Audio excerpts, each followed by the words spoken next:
Varicose veins తో బాధపడుతున్నారా? మన ఏవిస్ హాస్పిటల్లో 4500 రూపాయల లేజర్ స్కానింగ్ ఉచితం. నమస్తే అమ్మా. నమస్తే అమ్మా. అమ్మా, అక్టోబర్ 9th అట్ల తదియ. హ్మ్. ఈ రోజు ప్రాముఖ్యత గురించి ఒకసారి గుర్తు చేస్తారా? ఏం చేయాలి, ఏం చేయకూడదు అన్నట్టు. అన్ని తదియలు కూడా గౌరీదేవి పూజ కుద్దిచ్చం ఉంటాయి. మ్హూ. చాలా చాలా గౌరీ తది అని, ఆ తది అని, ఈ తది అని. ఈ తది కూడా అమ్మవారిని పూజించటానికి. ఈ తదికి ఉన్నట్టు ప్రాధాన్యం ఏమిటి అంటే దీన్ని అట్ల పండగ, ఒట్ల పండగ ఉట్ల పండగ అంటే మనం అనుకునేటట్టు కృష్ణాష్టమిలాగా ఉట్టి ఉట్టి కొట్ట- కొట్టడం కాదు. ఆ, ఉట్టి కింద భోజనం చేస్తారు, ఉట్టి కింద. భోజనం చేస్తారు. ఓ. అది అతివల ఆటల పండగ ఇలాంటి పదాలు కూడా వాడతారు దీనికి. ఆ. ఏంటంటే ముందు రోజు విధియ రోజే మ్. తలంటు పోసుకుంటారు, గోరింటాకు పెట్టుకుంటారు, సాయంకాలమే అన్నం వండుతారు, వండి గడ్డ పెరుగు తోడు పెట్టుకుంటారు, ఇంత గోంగూర పచ్చడి, నువ్వుల పొడి. కొన్ని ప్రాంతాల్లో ఉల్లిపాయ నిషేధం లేని కుటుంబాలు ఉంటాయి, మ్. వాళ్ళ ఇళ్లలో ఉల్లిపాయ పులుసు చేస్తారు, మ్. కంది పచ్చడి చేస్తారు. కంది పచ్చడి ఉల్లిపాయ పులుసు మంచి కాంబినేషన్. కాంబినేషన్. సో ఇవన్నీ చేస్తారు ముందు రోజే. మ్. లేచి ఇంకా అసలు చేతికి గోరింటాకు వాసన ఉంటుంది. ఆ రోజే గోరింటాకు చేతి నుంచి తీస్తారేమో, కొన్ని గంటల పాటు గోరింటాకు వాసన ఉంటుంది కదా. ఆషాఢంలో పెట్టుకున్నట్టు ఇప్పుడు కూడా ఇక్కడ పెట్టుకుంటారమ్మా? తప్పనిసరిగా ముందు రోజు పెట్టుకోవాలి. మ్. ఆషాఢ మాసంలో ఎప్పుడైనా పెట్టుకోవచ్చు, మ్. ఇదైతే ముందు రోజే పెట్టుకోవాలి. మ్. ఆ రోజు అందుకే భోగినాడు తలంటి పోసుకుంటే చేతికున్న గోరింటాకు వాసన పోతుంది, అందుకని ముందర తలంటి పోసుకుని తర్వాత గోరింటాకు పెట్టుకుంటారు. రాత్రి మ్. పెట్టుకుని తెల్లారేటప్పటికి అలా గోరింటాకు తీసేసి ఆ చేతులతోనే స్నానం చేసేసి ఆ ఉట్టి కింద ఆ పెరుగు అవి ఉట్టి మీద ఉంటాయి కదా, మ్. అక్కడే కూర్చుని రాత్రి వండినటువంటి అన్నం, ఈ గోంగూర పచ్చడి, ఈ కంది పచ్చడి, నువ్వుల పొడి, ఈ గడ్డ పెరుగు వేసుకుని, వీలైతే ఉల్లిపాయ పులుసు తినేవాళ్ళు ఉల్లిపాయ పులుసు, ఇవన్నీ వేసుకుని తినేస్తారు పొద్దున. ఎప్పుడు తొలి కోడి కూసినప్పుడు అంటే సుమారుగా 3:30-4 ఆ ప్రాంతాన ఓ. అప్పుడు తినేస్తారు. మ్హూ. అప్పుడు తిన్నాక మళ్ళీ చంద్రోదయం అయ్యేదాకా తినరు. ఓ. చంద్రోదయం ఎప్పుడవుతుంది? పూర్ణిమ తర్వాత కదా ఇది. మ్. అంచేత సూర్యాస్తమయం కాగానే చంద్రోదయం కాదు, ఇంకొంచెం సమయం ఆగుతుంది, మ్. వెంటనే అవ్వదు. అవ్వదు కదా. మ్. అలాగా ఇక పగలంతా ఆటలే ఆటలు, ఇంటి పనులు అవి ఏమి ఉండవు. అందరూ కొత్త బట్టలు కట్టుకుంటారు, పూలు పెట్టుకుంటారు. అసలు ఎలా ఉండేది మా చిన్నతనంలో అయితే భలే బాగా ఉండేది అట్లా మ్. రద్ది అంటే. బాగా చేసుకునేవారమ్మా మీరు? మేము ఎంత బాగా చూసుకునేవాళ్ళం కానీ ఊళ్ళో వాళ్ళంతా బాగా చూసుకునేవాడు. ఓకే. మేము ఊరికే కొంచెం పెరుగన్నం తినేసి మ్. అంతే. ఓకే. కానీ దీని వెనకాల ఏదో సైన్స్ ఉండే ఉంటుందమ్మా. ఇలా సాయంకాలం దాకా ఆడుకుని ఏం తినకూడదు పగలు, మళ్ళీ ఆ తెల్లారుజామున తినదు ఒకటే. తిని సూర్యాస్తమయం అయిన తర్వాత చంద్రోదయం కూడా అయ్యాక అప్పుడు గౌరీదేవిని పూజించాలి. సోమ ఉమా వ్రతం, సోమామా వ్రతం ఇలాంటి పదాలు వాడతారు. అంటే చంద్రుడు వచ్చాక పార్వతిని పూజించాలని. అప్పుడు ప్రధానంగా వీళ్ళు తినేది, ముత్తైదువులకి ఇచ్చేది అట్లు. ఈ అట్లకి అంత మడి నియమం ఏమి ఉండదమ్మా. ఎందుకంటే ముందు రోజే బియ్యం, నానబెట్టిన బియ్యం పిండి కొట్టి మినప్పప్పు రుబ్బి ఈ పిండి మినప్పప్పు కలిపేసి ఉంచుతారు భోగి రోజే, ముందు రోజే. ఈ రోజు అట్లు పోస్తారు. అప్పటికప్పుడు చేస్తే అట్లు బాగా రావు కదా. ముందు రోజు భోగి అంటారమ్మా? ముందు రోజు భోగి అంటారు. అలా పెట్టుకుని ఈ రోజు అట్లు పోసి సూర్యాస్తమయం అయిన తర్వాత అట్లు ముత్తైదులకు వాయినంగా ఇచ్చి అప్పుడు వీళ్ళు తింటారు. అందుకని అట్ల తద్ది అని అనమాట. అట్ల తద్దోయ్, ఆరట్లోయ్, ముద్దపప్పోయ్, మూడట్లోయ్ అని చెప్పి పాట కూడా.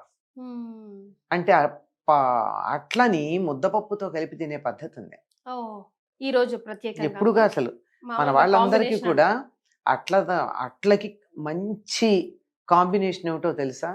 బెల్లము, నెయ్యి, ముద్దపప్పు. ముద్దపప్పు లోపల పెట్టుకుంటారు, నెయ్యి వేసుకుంటారు, ఇష్టమైతే బెల్లం కూడా నంచుకుంటారు. పప్పు లేకపోయినా అట్లు బెల్లంతో తింటారు. నీకు తెలుసా ఈ సంగతి? అట్లు గాని, గారెలు గాని, దిబ్బ రొట్టెలు గాని బెల్లపాకంలో ముంచుకు తింటారు. అవునవును. మంచి ఇప్పుడు చట్నీస్ లాంటి రెస్టారెంట్ లో కూడా ఇస్తూ ఉంటారు. ఇప్పుడు వీళ్ళు బెల్లాన్ని పాకం పడతారు. కానీ గోదావరి జిల్లాలో బెల్లం తయారు చేసే చోటుకి వెళ్ళి బెల్లం తయారవడానికన్నా ముందే బెల్లం పానకం అనేది తెచ్చుకుని పెట్టుకుంటారు ఇంట్లో. బెల్లాన్ని కరిగించి కాదు, బెల్లం తయారవడానికన్నా ముందున్న పాకం తెచ్చి ఇంట్లో పెట్టుకుంటారు జాడీల్లో. ఆ రోజుల్లో సీసాలు కొంచెం తక్కువ కదా, జాడీల్లో ఉండేవి అందరి ఇళ్లలోనూ. దిబ్బ రొట్టె చేసుకున్నారంటే ఆ జాడీ నుంచి కొంచెం గరిటెతో పాకం తీసి పెద్ద బరొట్లు వేసుకుని తినేవాళ్ళు.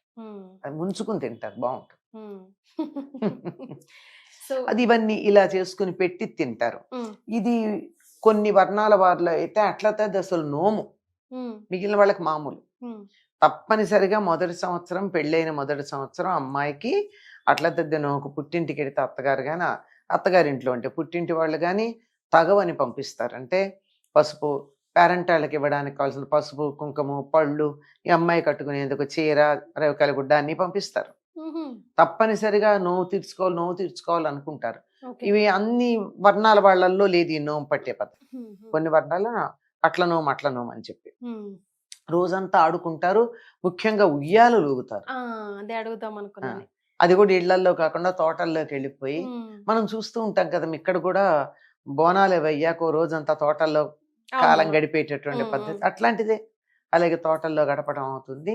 ఇది మనకి మామూలుగా పద్ధతి. అయితే దీనికి సంబంధించి ఒక కథ కూడా చెప్తారు.